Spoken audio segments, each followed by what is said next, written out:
Hello, I'm Peter Zanoni, Corpus Christi City Manager, and I'm coming to you today in this virtual format to provide an update on the Health District Business Plan transition.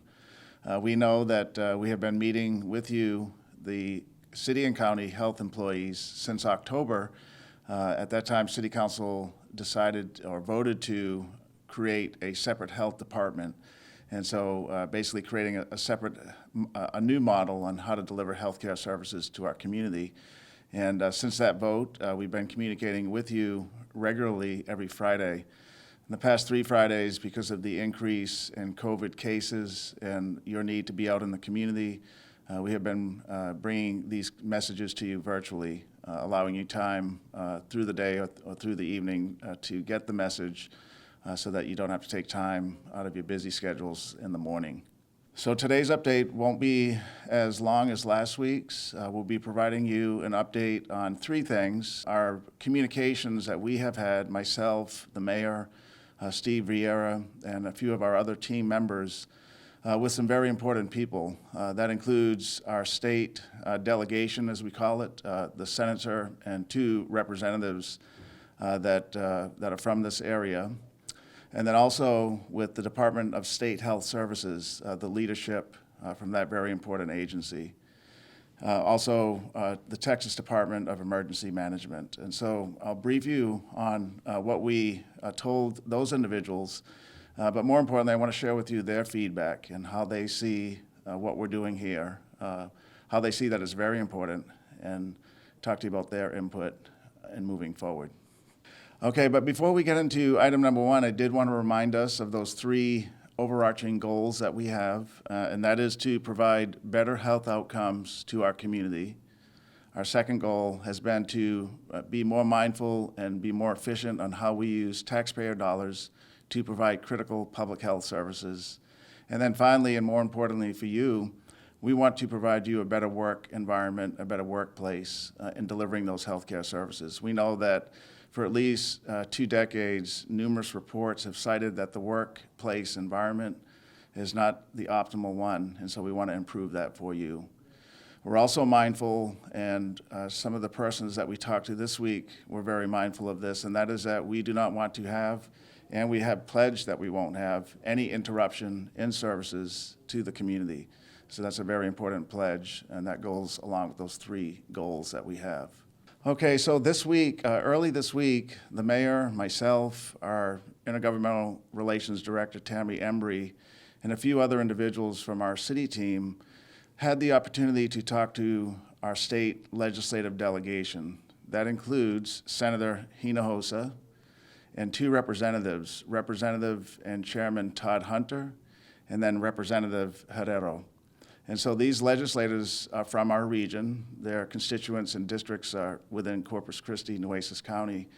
We knew and we felt that it was important to communicate with them about the change and the desire to change the business model of public health service for there and for our region. And so we spent a good amount of time with them this week, telling them, describing to them the business model that is in place today, generally describing the business itself, but more importantly, focusing on why we were doing this, why we felt, and frankly, why Commissioners Court feels that it's time to change that business model.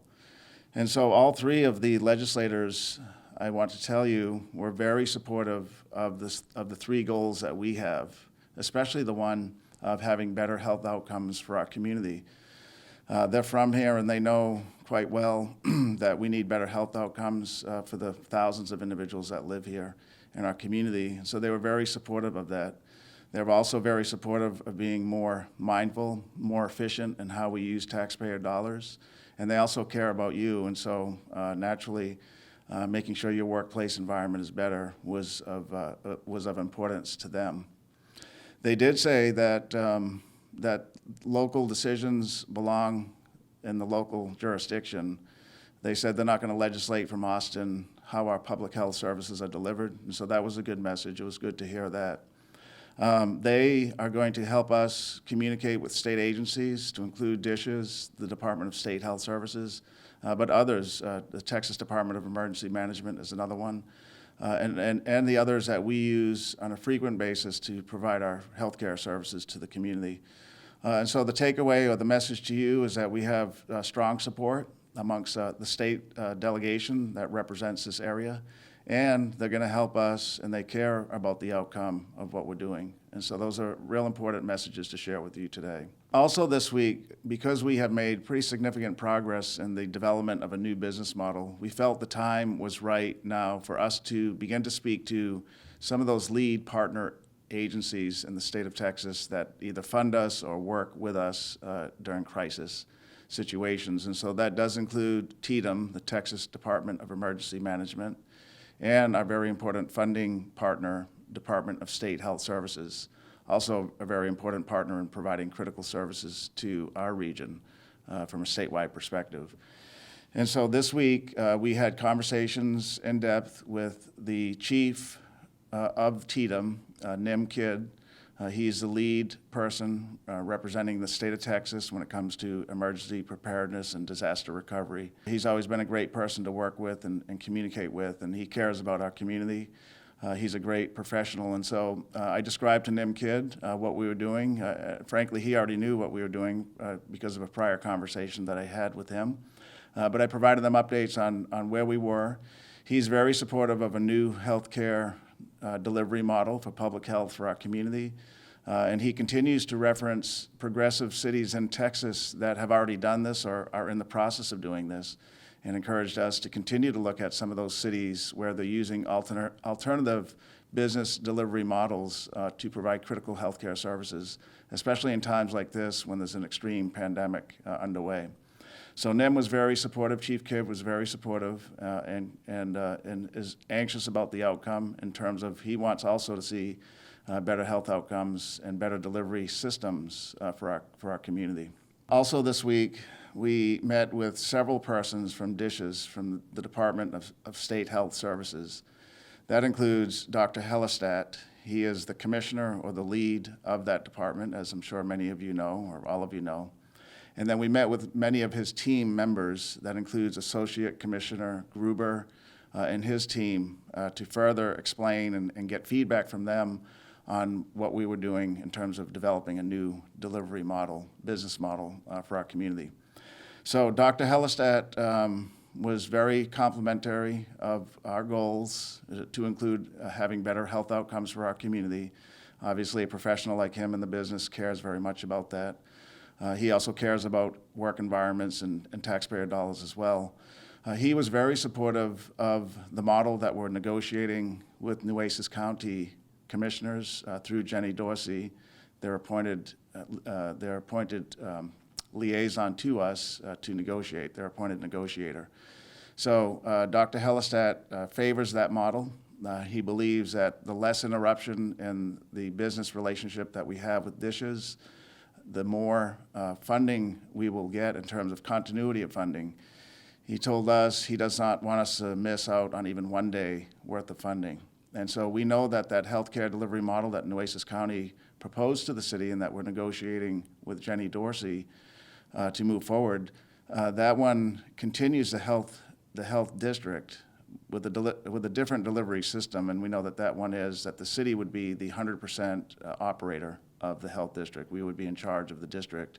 The county would be a partner, and that they would buy services from us, request services from us annually, and then fund those services through their budgets. So Commissioner Hellistat very supportive of this new business model where the city would operate the health district, and wanted to express his desire that the less change to some of the parameters that guaranteed those grant funds, the better. And so that's something we pledged to him that we think will happen in terms of the model of the city being the health district operator 100%. We would have the same contracts, the same grant outcomes, the same grant programs. And he knows and his team knows that's for the duration of the current terms of the grants. We did tell him, though, that the reason for looking at the health district is to provide a different model, significantly different model in how we provide and deliver healthcare services. And so he knows that in future grant applications, what we request for grant funding, what type of program delivery we use to provide those to the services, that they may change, and he is okay and supportive of that. Like the legislators, Dr. Hellerstedt said that public healthcare delivery locally belongs to local control. And he also said he's not going to dictate from Austin how we do that. And so that was good news as well. We'll be mindful of his advice and guidance, and because we don't want any interruption in service, no matter if it's in Nueces County or in the city of Corpus Christi. So that was good news. His team, led by Associate Commissioner Gruber, echoed those same comments and sentiment. We spent a good amount of time with him and his team explaining again what we do here and the intentions of creating a new health delivery model, a new business model, the why and the how. We went over the negotiated deal points that we have right now. It's about 3.5 pages that Jenny Dorsey, the county attorney, has developed with the city negotiating team. And so we went over those with Associate Commissioner Gruber of Dishes and his team. And again, like Dr. Hellerstedt, they were pretty confident in what they heard. We also sent them to them so they can read them and see them. And the goal of doing that is so we can get early feedback from them so we can move forward in this new healthcare delivery model. One additional thing we'd like to cover today in this virtual presentation is an update on interviews. We know, and I wanted to remind you, that regardless of the model, whether it's the city department only and the health district remains with Nueces County, or if it's the model that the commissioners proposed to the city and that we're seriously contemplating moving toward with city council concurrence, obviously, is the model where the health district would remain generally intact and the city would be the sole operator of the district. So in either model, employees need to reapply for their job, and we know that. We've talked to you about that since October. We also know that the interview processes for many of the positions will be modified and shortened, but it does remain the case that whether it's the city department or the city operating the health district, all employees will have to reapply for their job. And that's not something unusual in city government. Many cities do this when they're reassessing how they provide a critical service or a particular service. So don't be bothered by it. It's a good way to reassess the organization and make sure we have the best talent in each of the positions. That does include interviewing for every position, and so whether it's a frontline position, a grant-funded position, or an executive-level position, such as the director or assistant director. And so we know that initially we have posted 5 general fund division head positions. Those were posted before Christmas and closed before Christmas. We finally got together the interview panel. We have 2 people from the city and an external partner who reached out to us and said, we'd love to help you in any way we can. And so the 2 city persons on that interview panel includes Assistant City Manager Steve Vieira, who you know, he generally goes to our Friday meetings when we have them in person. And then also with me in person in our Friday meetings, and you've met, is Yvonne McCaney, our Human Resources Director. So she's on the interview panel as well. And then our third person is Christy Bonner, and Christy Bonner is the COO, the Chief Operating Officer, from Women's and Men's Health Services. It's a nonprofit here who provides health services to our community, and who, by the way, want to work more closely with us.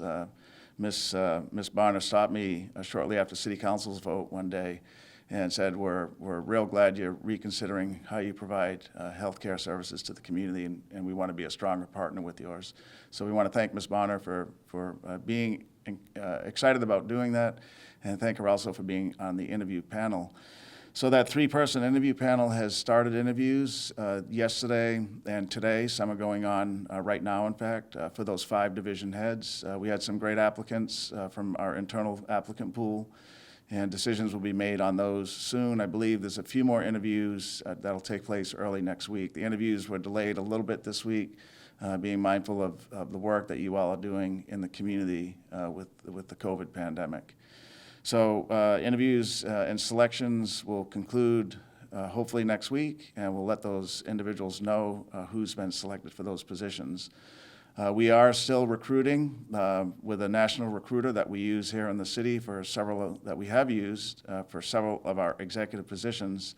That recruiter is looking locally, looking statewide, and then nationally for candidate applicants. As of last week, we had about a dozen applicants that had applied, so that's real good for an executive level position, especially in this field where there's generally not a lot of qualified individuals that fit this exact job description. So we're pretty encouraged by that, as was the recruiter.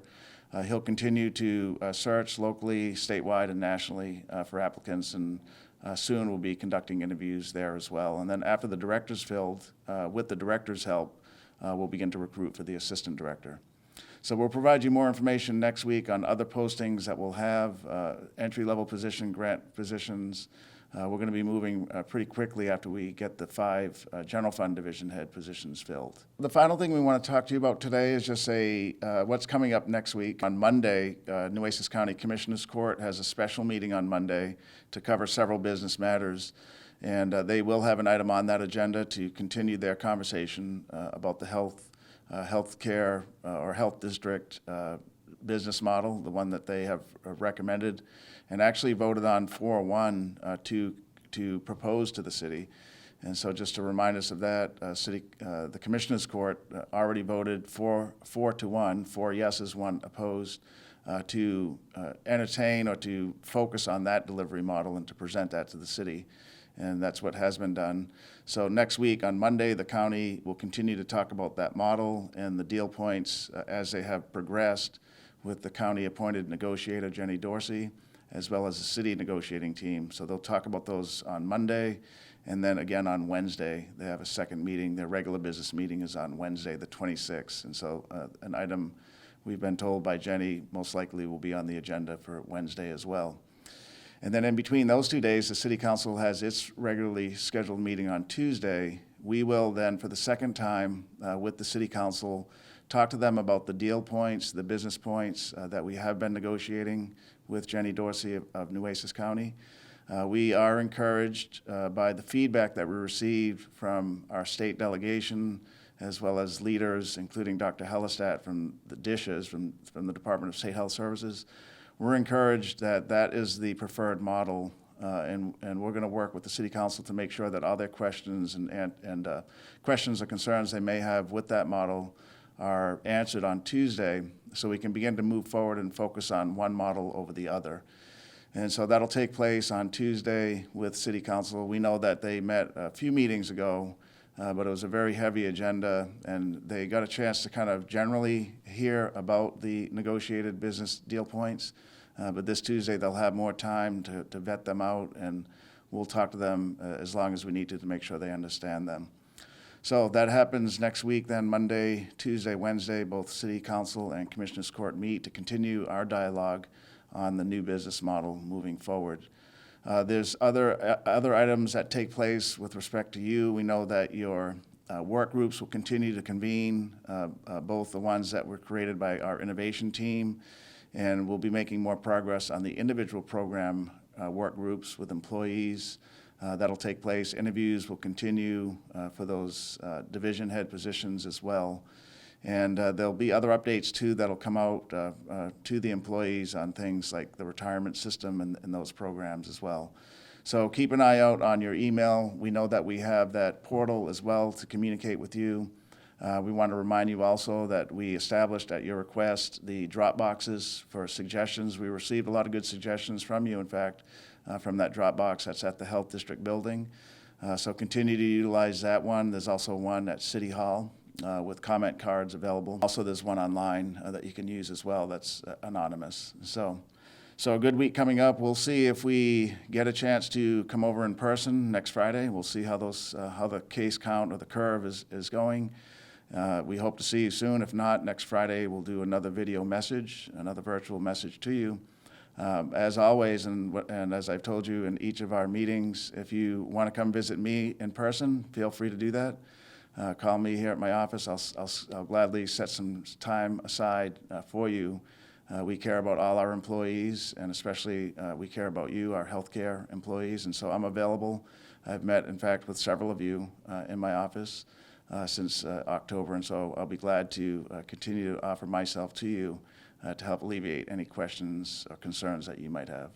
So with that, have a great week, stay safe, and stay warm, at least through this weekend. We'll see you soon. Thank you.